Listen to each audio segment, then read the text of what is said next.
I want to start with Dr. Keasling, and I just want to say Dr. Keasling is, I don't remember how many years ago, 5 or 6 years ago, that came out to J-Bay, specifically at that time, I think mostly to look at the bioenergy work that was going on there. But I wanted to ask you about technology transfer. You successfully co-founded a company, Amyris, to bring your discovery to the marketplace. So I'd like you to talk about the challenges that you have faced trying to launch your company or otherwise transfer your discoveries into commercial applications, and then talk about what role do you see the Federal Government can play in helping transfer academic research into the marketplace, and touch on what at what stages should the Federal Government be involved in what's the best way for the Federal Government to be involved? Right. So I'll start answering that kind of the last part first, and that is that the work that went into the anti-malarial drug was based on basic science that we did that was funded through the National Science Foundation to try to understand how microbes produce cholesterol-like molecules and how plants produce molecules that are flavors and fragrances. And we then took that science and engineered a microbe and happened to learn about this anti-malarial drug. And that attracted funding from the Bill and Melinda Gates Foundation that allowed us to both develop this microbe but also build Amyris, a company that makes no profit, and neither does Sanofi-Aventis, on this anti-malarial drug. In fact, they gave the technology away. It's being used free, and so did the University of California, which has title to the patents. What Amyris was able to do is take that same microbe that produces the anti-malarial drug and swap out a few genes, put in a few others, and produces a diesel fuel that's now running in buses in Sao Paulo and Rio. In fact, they've clocked about 5 million miles on that diesel, and is now a molecule that's in flavors and fragrances and cosmetics. In fact, you can buy cosmetics from these yeast-produced molecules. Our ability to get that technology out to companies is critical.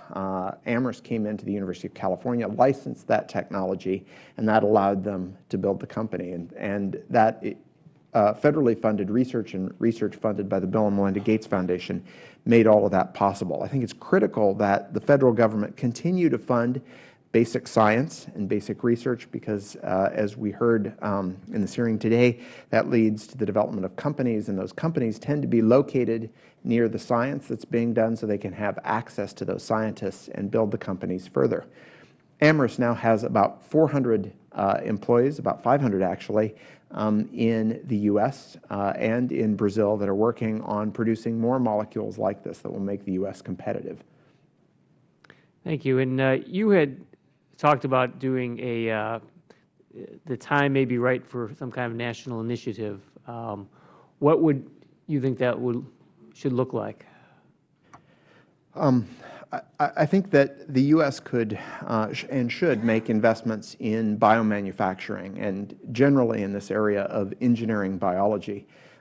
We have been the leader since the discoveries of genetic engineering in the early 70s, but that leadership is being challenged by China and many other countries, and they're building on a lot of the discoveries here and the fact that we don't have a federally coordinated effort, an effort that would coordinate all the federal agencies so that they're moving in the same direction toward engineering biology, I think could have a huge impact on the field and also on our national economy. As I mentioned earlier in my talk, this area is an area that's growing rapidly and will continue to grow.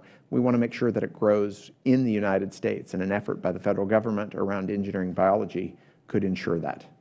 Does any of the other witnesses have any comments or suggestions along those lines?